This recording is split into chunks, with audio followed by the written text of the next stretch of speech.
Hello, everyone, and welcome to Living the Savvy Life.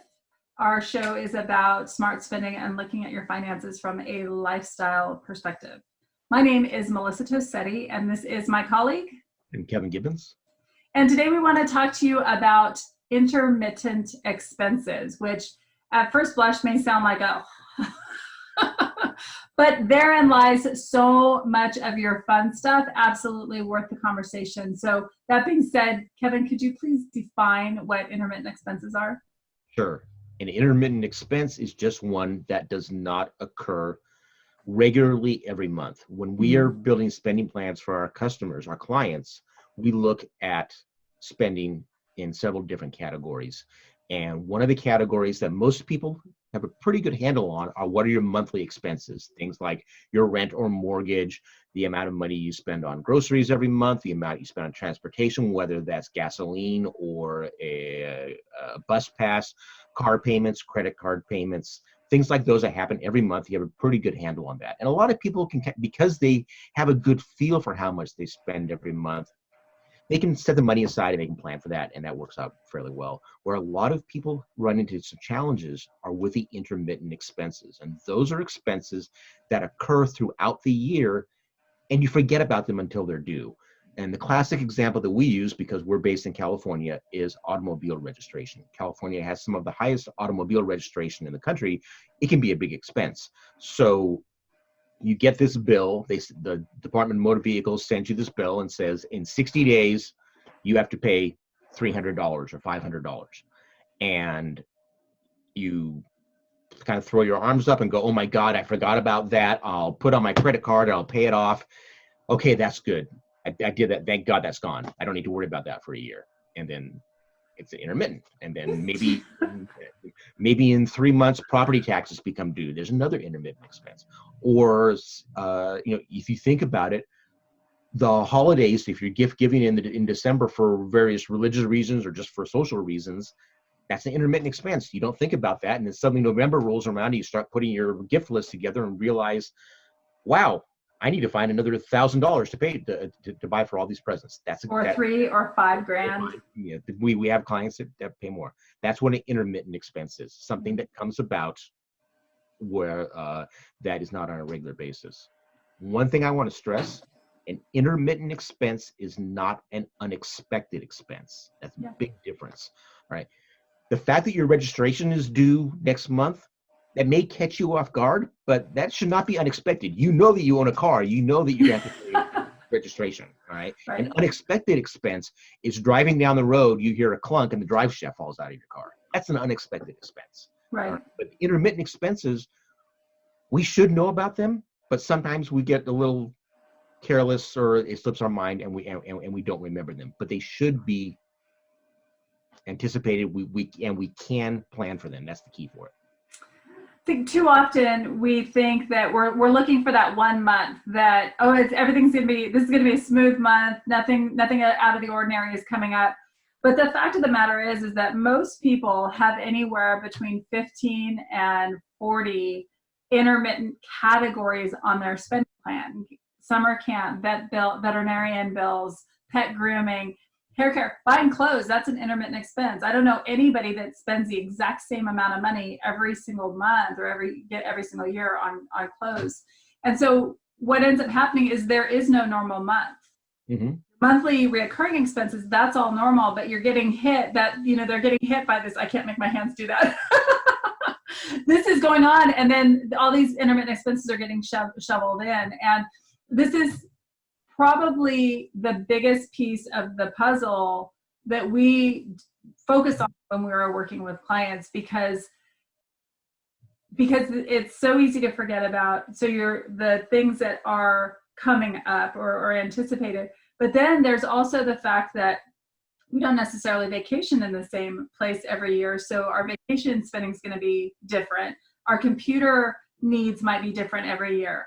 Our clothing needs might be different every year. This may be the year that you guys move. I've got clients moving from California to, they're going to Maine, and that is going to look a little bit different. Their spending is going to look a little bit different this year. So I'm sorry, not Maine, Massachusetts. No disrespect to either state. So that's the idea of it, is that when you can really define to the best of your ability what those are going to be and create a plan for them, just the stress relief around that is massive. Yeah. And some of the real problems that come about when we understand some of the challenges in dealing with intermittent expenses, one of them, again, the fact that if you're not paying attention, you can get caught unaware, and that can really be devastating. And then it's very easy to just get overwhelmed by it and shut down, and then it's like, I just can't deal with this. I'm not good at managing my money, and I'm hopeless. And we see that frequently. And most people are not bad at managing the money. They're certainly not hopeless. They just get a little bit overwhelmed by these things happening and need a little bit of structure and a little bit of a plan in order to do that.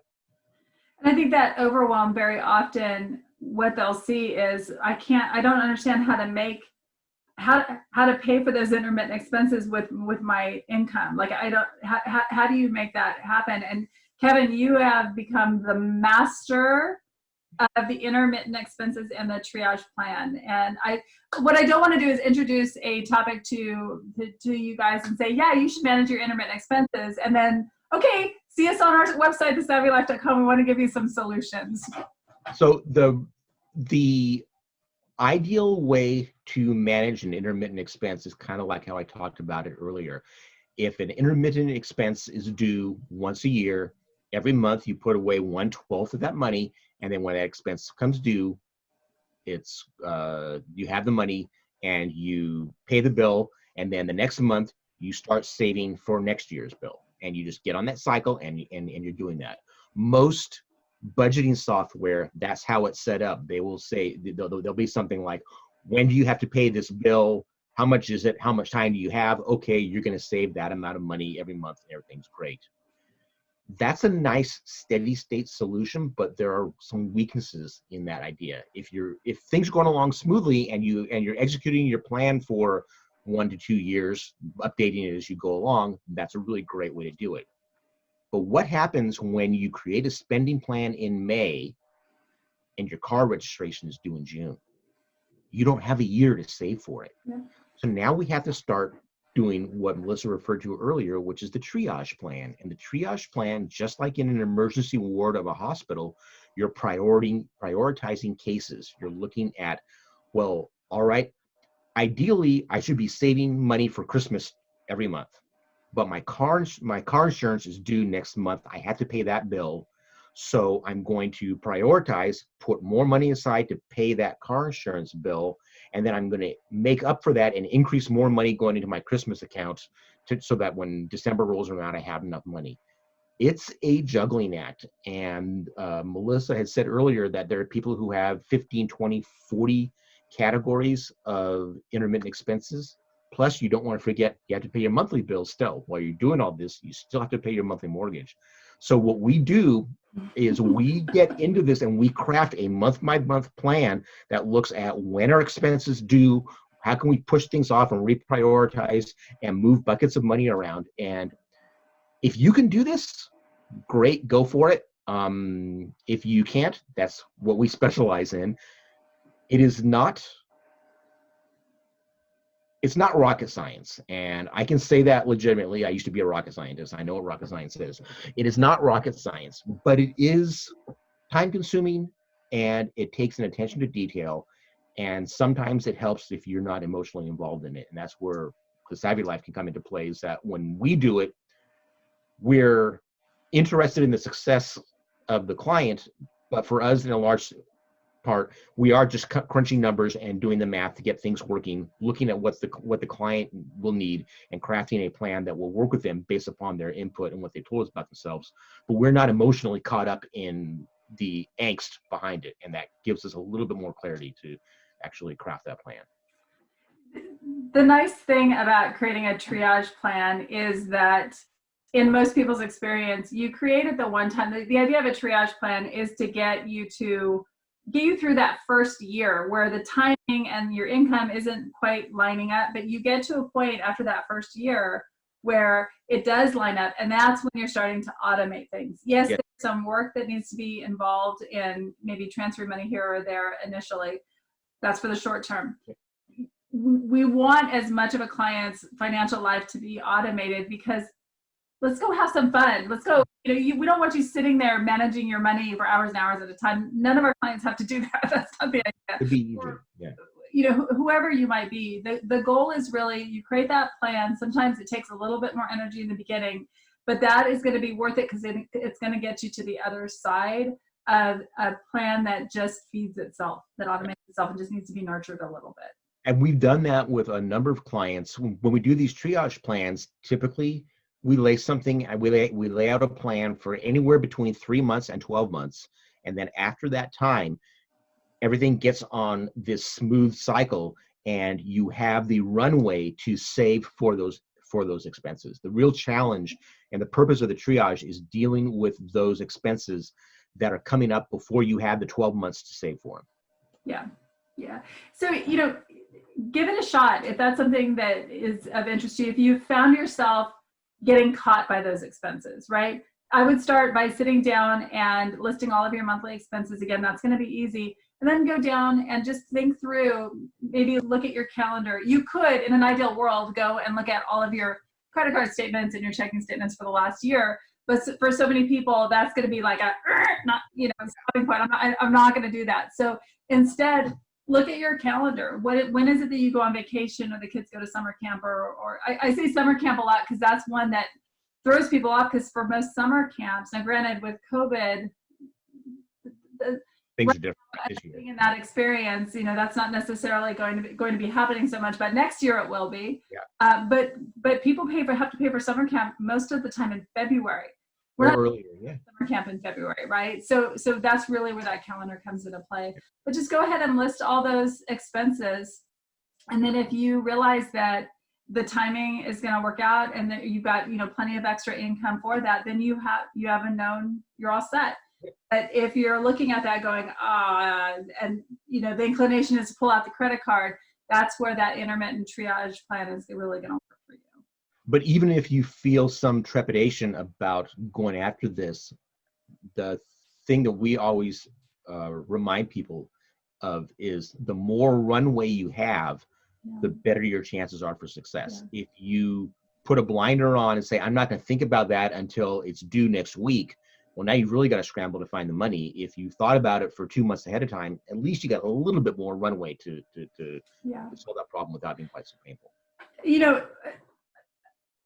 A huge part of what it is that we do is helping with the implementation of things, the habits around it, the emotions around money. And what I would say to you is, if this is something that you want to do, but there's still a little bit of resistance, do two things. Number one, don't do this at night after a long day and you've had to homeschool your kids that are in a pandemic moment, right? You want to do this first thing in the morning in a relaxed environment. And you may even want to do it for I'm going to sit down and I'm going to do this for half an hour. And then the next day I'm going to touch base on it again. But doing that and giving yourself that time in that relaxed manner is going to put you in the right mindset, because if you're not in the right mindset, you are going to hit that overwhelm and you're going to say, screw it, I'm bad about money. You're not bad about money. You just need to tackle it in bite-sized pieces. The other aspect of it that I would say that I just lost again, where was I going with that, Kevin? It was something really good. Looking at it in small bite-sized pieces. Oh yes, is looking at it from the perspective of this is data. You pointed out earlier about that the emotions evolved around it. Have to take that as much as possible. Money can be very emotional. So if you can just look at this from the perspective of, okay, this is data of where I am now, but my goal is to get a different spot, and you're doing what you need to do in order to take care of that. That's right on. That's spot on. When we start to beat ourselves up around where we are now, that is not helpful at all. Does nobody any good, especially you. And we will have none of that. So there you go. So talking about intermittent expenses, again, those are the expenses that occur infrequently, maybe once a year, maybe 4 times a year, just not every month. And so they fall off your radar. They are not unexpected. Intermittent expenses should be accounted for. You should be able to anticipate them. So you should be able to plan for them.